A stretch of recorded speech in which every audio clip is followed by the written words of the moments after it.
right, Ron Goodall, FightHype.com. I'm here with Sebastian Juarez, who's going to make his ring return August 22nd on DAZN. First and foremost, man, how excited to be back in the ring. No, man, I'm very excited. It's a huge opportunity. Another opportunity. I just want to give huge thanks to Box Lab Promotions, MVP Promotions, and my trainer Bob Santos, and just everything they got, of course. For an amazing camp. I just finished off my last sparring and just feeling amazing, and ready, 100% ready for August 22nd. Wanted to dig a little bit into your amateur background, right? I know that you're 8-0 with 6 knockouts and, great already professional record, but kind of what got you here was I think you were a big amateur standout. So, Yeah. if you can inform me a little bit some of the accomplishments, and I think you were highly rated number one in US. Yeah. I was ranked number one. I think I was ranked number one for a while. Maybe I think I was like 119 when I was like 14 years old, and then once I hit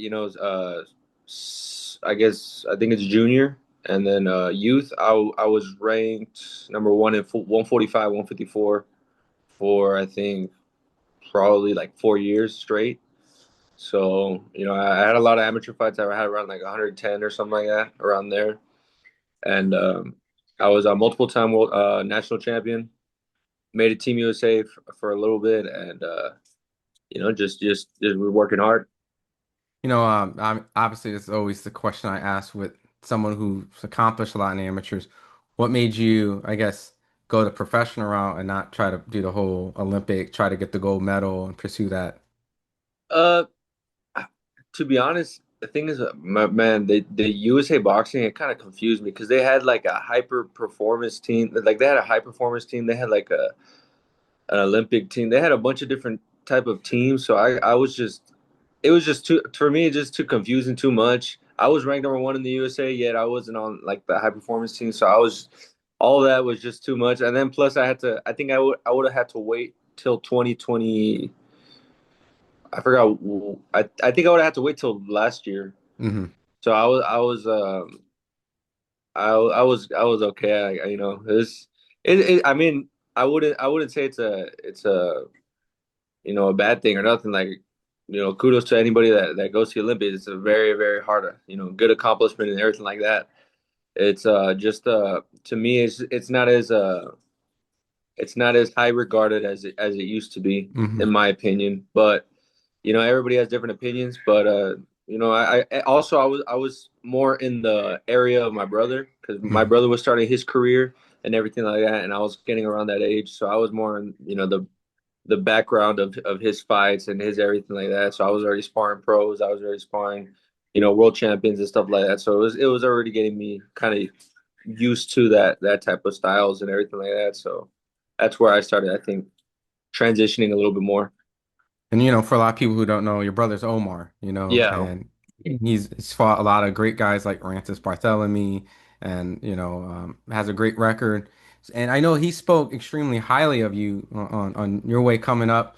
Yeah. And so it's typically it's never to take away from the older brother. And I know this is not to Omar, but every older Yeah. brother Yeah. always says the younger brother is going to be like nice, sometimes even Yeah. nicer and things like that. So he's been speaking highly of you. Your amateur accolades show it. And how did you even just land on this MVP card, like the Jake Paul card? I'm signed with Box Lab. We the fight before that was my first fight with Hmm. Box Lab with MVP, and Maudi. He's been amazing. He's just showed us that Box Lab's a family. All the fighters that they have, he takes care of them all, and I just love how again, like how I said, they're a family. So Hmm. once we started getting in contact with them, because Bob is very good friends with Maudi, the Box Lab. Oh, there. Okay, my bad. You're good. Um, yeah, Bob Santos is very good friends with Amaury, so he was praising him very high. He was saying how we need to meet him and all this stuff. And then once we met him, we saw he was very genuine. And then once we got in contact with him, he started talking about how the things that they want to do with me. So we were thinking about it, and then once we landed on the yes, we fought this last, what was it, June 7th, I think it was, Hmm. on June 7th, and then now we're just moving forward, and just very excited to for the relationship that we're gonna have with MVP and Box Lab and Amaury and Bob Santos and everything like that. Well, obviously they believe in you because you're fighting, a grown man, 30 Yeah, years old. He has 10 knockouts, he has the 20 wins, 10 of them by knockout. So, I mean, what do you know about your opponent, Luis Hernandez? And do you expect it to be kind of a firefight where he's going to try to take your head off, yeah, but, yeah. obviously vice versa? I mean, we'll see. We'll see. I've seen a couple of his fights. He looks like a pretty game opponent, but I'm getting ready for, whoever, however he comes. He wants to go in there and move around in the ring. I'm getting ready to go in there and fight. He wants to come in and come out wild. I'll be ready to box his head off. I'll be ready for anything. That's what I'm going to go do. I'm going to go dominate the fight every single round, and that's what I train to do. That's what I train to do, and that's what me and Bob Santos have, in the game plan. Bob won multiple, I think between like Sports Illustrated and I think Ring Magazine, Yeah, Trainer of the Year, right? And in that sense, you're working with a great trainer, who's going to be able to provide a lot of yeah, different type of styles. But asking you, what do you think your style is for people who haven't had a chance to see you? And who are some of the fighters that you were influenced by that maybe, not saying you're doing their style, but yeah, maybe, yeah. are influenced here and there? I would say, the most, to me, when I was smaller, the most influential fighters were probably like Roy Jones Jr., Floyd Mayweather. Honestly, a lot of counterpunchers, Hmm. a lot of counterpunchers. I didn't really like, those brawlers, Hmm. those typical, Mexican brawlers. I didn't really like them too much. But now that I'm starting to get older, now I'm starting to get, a little more, a little more mean inside the ring. I'm starting to realize that I have that inside me. That Hmm. if I can box the whole fight if I need to, but people saw from my last fight that I'll go in there and get them out of there if I can. Yeah. So if I need to fight on the inside, I'll fight. I got that Mexican blood in me. I'll be ready for anything. But I would say my main style is probably a counter puncher. Hmm. But again, I try to be versatile with my style. I can do anything that my coach needs me to do, or I need to adapt inside the ring. I mean, it's in your DNA, right? To be able Yeah, yeah, to, if you need to dog it out, right? yeah, But yeah, but you 100%. you have the ability to do adjustments, like you were saying. So, if you need to pull out the boxing abilities, you need to, and if you need to bang it out, with that, you said when you were a little bit smaller. I mean, I'm assuming you had some sort of major growth spurt because I Yeah, want to make sure it's right, but like you're a middleweight, right? You're competing around yeah, middleweight. yeah. 54, 60 around there. Yeah, Okay. Do you see yourself? Because I know that you're only 20. That maybe does it feel like you're leaning more towards 60, or are you feeling like? Because I know these are the early stages where you're yeah, trying to figure out your weight. yeah. I would say right now, 54 is probably. I'm not having too much trouble with it, but again, how you said, I'm only 20. I Hmm. can grow a lot bigger. Maybe not height wise, but like thicker, a lot wider. So you never know. I might have another growth spurt. I might stay at this weight, but I just know that 54, 60. I'm feeling very good at it, but we'll see how I grow. But for right now, 54 is that's where I've been fighting more recently. That's awesome. There's someone that's making their pro debut, who went to the Olympics. I was just curious if you had like a connection or a relationship with Jamal Harvey, because I know Oh that yeah, yeah, kind of yeah. around that time. So I mean, just curious because you guys are kind of around that same kind of class, I'm assuming. So, Yeah, uh, I've actually never met him, but I've seen him, with USA boxing and everything like that with the Olympics, and mhm. and when they go out to international tournaments and stuff like that. So I've seen him around tournaments and stuff like that, but I don't think I've actually met him. Okay, awesome. Now going back to something you said earlier, you were very supportive of your brother Omar, Yeah, who fought often, I think on PBC here and all over the place. And with that, he likes to get flashy counter knockouts. I think he has a couple good yeah, highlights. And so, but you mentioned that you worked with people around him, world champions, with that, obviously I'm assuming, with Bob Santos. Who's yeah. just some of the people that you got a chance to share the ring with and kind of test your skills a little bit. I sparred with Carlos Adames before. I sparred with Elijah Garcia more recently. I sparred with another one of Bob's fighters, Isaac Lucero. I sparred with John Easter as well, one of Bob's fighters. Hmm. Jesus Ramos, I got in the ring with him as well. Mario Barrios, probably when I was a little bit younger, Hmm. but Mario Barrios, I would say that there's probably a couple that I'm missing. I think there's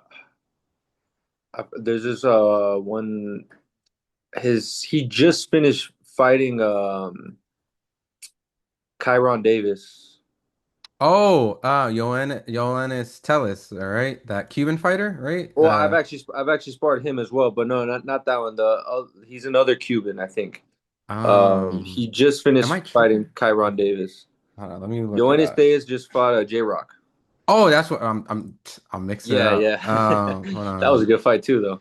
Kyron Davis. I mean, already though. I mean, that's a Yeah, lot of yeah. talent. I mean, at the age where you're at, Yoleni Hernandez. Okay, Yeah, Yoenis okay, Hernandez, and then also Feliciano. That's what they call him, Feliciano. And then also been sparring for this camp, Emiliano Moreno, signed with okay. Pro Box. So Yeah, I get good work with a lot of people, so it's very blessed. that guy's like a little David Benavides Yeah, kind of yeah, come at you, right? yeah, 100%. Yeah, that's how I've been working with for this camp. So it's just amazing work.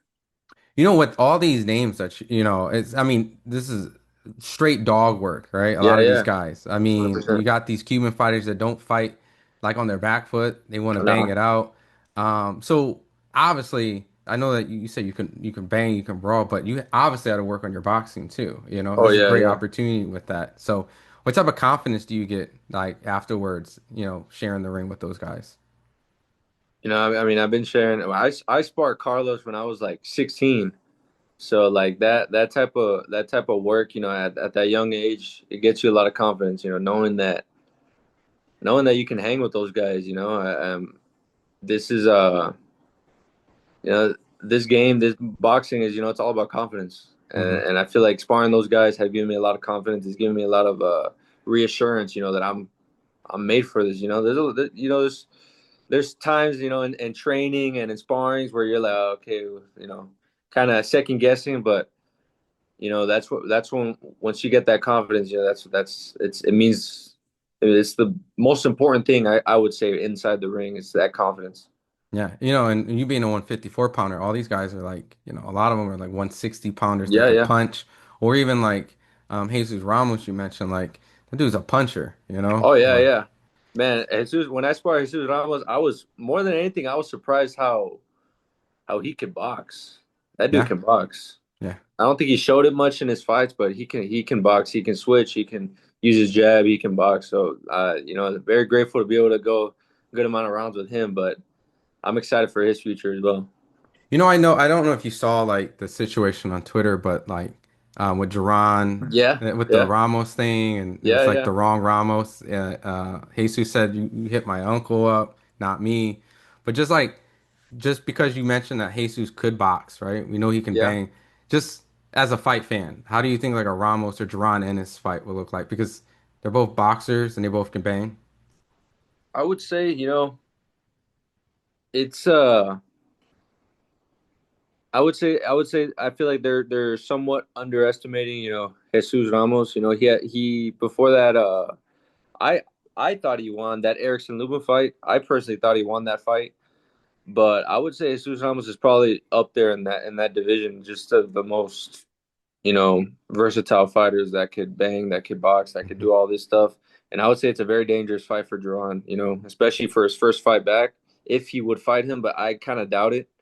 It's one of those fights where technically Jesus Ramos hasn't really done too much like accomplishments wise, but I would say he's probably like one of the more dangerous fighters in that division, in Yeah. my opinion. Hmm. So I mean, it just depends. I mean, I would personally go for Jesus Ramos for that in that fight. Just how long he is, his arms are huge. Hmm. His arms are super long. So I don't think Boots has fought anybody like that. But you never know. Again, this is a prize fighting. You never know what can happen in that ring. One punch can change the whole fight. But I would personally have Jesus Ramos in that fight Yeah, if they did fight. I mean, he used to spar Terrence, so I mean, Yeah, yeah, there's some work there that the styles are similar, and it's just kind of incredible seeing now like. Now, when you look at this, someday some kids are gonna be like, "Yo, I used to spar Sebastian," in their yeah, interviews. And yeah. so, is there any kids in the gym that like stand out? That's like kind of reminding you when you were like a young kid that kind of flipped the script, like they were sparring you a little bit, like a young, hungry 16-year-old. Yeah, yeah, we have back home in Brownsville, Texas. That's where I'm from. My dad has his own gym, and we have a couple amateurs, that are coming up, and I see potential in a lot of them. It's just, I think the hardest thing about boxing is just staying consistent, not letting the outside stuff get to you. It's very easy, for a lot of people to train and do this and do that, but it's just to stay disciplined and not let any of the outside stuff get into your head, not let not gonna say it's a bad thing, but not let the girlfriends get into your head, Hmm. not let them stray away, make you stray away from boxing. Just stay disciplined, stay 100% focused, and when you have those bad days, just stay positive. Stay positive and just look in the bright side. I think Hmm. that's the most important thing. And all these boxers, all these fighters, all these world champions, they have bad days, they have good days, and you just gotta 100% stay consistent. Awesome.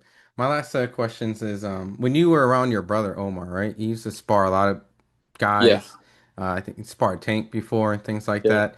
Would he bring you to these sessions, and yeah, did you get to yeah. watch like a few of these kind of just curious, what did you get to see? And like just a little insight of just how Yeah, the yeah. world you I mean, I've probably seen honestly 90% of my brother's sparrings when it comes to being outside of Brownsville and stuff like that. Like all his major sparrings, his bigger with bigger fighters and stuff like that. I've probably seen probably 90% of them. And if I didn't see them, it was probably because I was gonna spar later that afternoon, so I had to rest, hmm so I couldn't see it. But I think the tank one actually I didn't see. That one I didn't see, but they I heard that it was super good work, and just all the stuff that I've seen behind the scenes of my brother's fights and everything like that. All his wins, his losses. I've seen that, and I've learned from him. I've seen what he does wrong, what he's done right, what he could have done better. hmm All that stuff, and I think that's what's helped me a lot now. Seeing what they do in camp, what I was just very prepared for everything. hmm More Did than you anything, ever I was just very prepared for everything and just ready for the whole thing. And of course, everybody has different journeys. Everybody has different paths and everything like that. But I feel like that helped me a lot, and I think that's what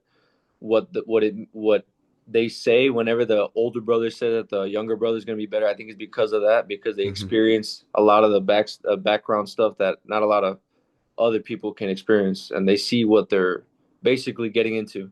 hmm when you go to those sessions, do you watch it like as like a student, or do you watch a little bit like as a fan? I know it's your brother, but do you kind of, get the popcorn out like, oh man, my brother about to spar X, Y, and Yeah, Z. yeah, This is about to be good. Like, how yeah. do you look at it? Or do you really sit there and study it, block kind of that, I guess. Yeah, I would say I probably study it more than anything. Of course, it's my brother, so I'm like I'm in there, and I'm even when he's like fighting, for example, Hmm. I'm in there and I'm like worried and everything like that. But also, I'm looking in there and not gonna lie, like when my brother's fighting, I'm probably most of the time I'm thinking of how I would react during like a certain Hmm. position in the fight. Like while he's fighting, I'm probably in my head. I'm like, man, I'd beat this dude. I would just jab. I would just, but that's all in my head. Yeah. But that's the type of stuff that I usually, whenever I would see my brother spar, I'd be like, I would use this, I would do that, I would do this, I would do that, and then learn from what he's doing and seeing how he's using it and seeing what he's doing wrong and what he's doing right, and just learning off of that. Yeah. Have you guys ever sparred, when you Oh were yeah, younger? yeah. We spar to this day. We help each other out, and we're very we'll go at it sometimes, but it's Awesome. good. That's what's up. Yes, sir. My very last question, because I think you said you sparred Mario Barrios, right? And Yeah. I know that. he just went through like arguably the biggest fight, one of the biggest fights this year. You can debate Canelo Crawford or Yeah, obviously yeah, anything with Pacquiao involved or but I know he was probably disappointed that, even though it's a legend, it's Manny yeah, yeah. Pacquiao. I think some people have kind of been very critical, because the fact that he didn't like get the old man out or the fight was very competitive. So, I mean, when you look at that fight, I mean, do you feel like that was the best version of Mario? Do you feel like Pacquiao, it's just Pacquiao? And do you think a rematch makes sense for those guys? With Mario, I feel like that probably wasn't, 100%, the best version of him. I feel like he might have given a little too much respect for Manny. Of course, he's a legend, and you got to respect being in the ring with Manny. But at the same time, the same way he's going in there trying to get your head off, in your head, you got to think the same way, no matter who it is, no matter if it's a legend, no matter if it's a journeyman. Hmm. Again, one punch can change a whole fight, so you got to be 100% ready and 100% ready to go to war and get ready to fight. So I feel like he probably gave him a little too much respect. But again, it's Manny Pacquiao. That guy. If anybody could do it, it's Manny. Hmm. Honestly, like he's just very awkward. He throws punches from different angles. You can't see his legs are moving all the time. He's jumping in and out, in and out. He might have not looked like prime Manny, but it's still a very awkward type of style to get ready Hmm. for and to fight. So, but I would say maybe they'd have a rematch, maybe not. But I feel like Manny doesn't even need that.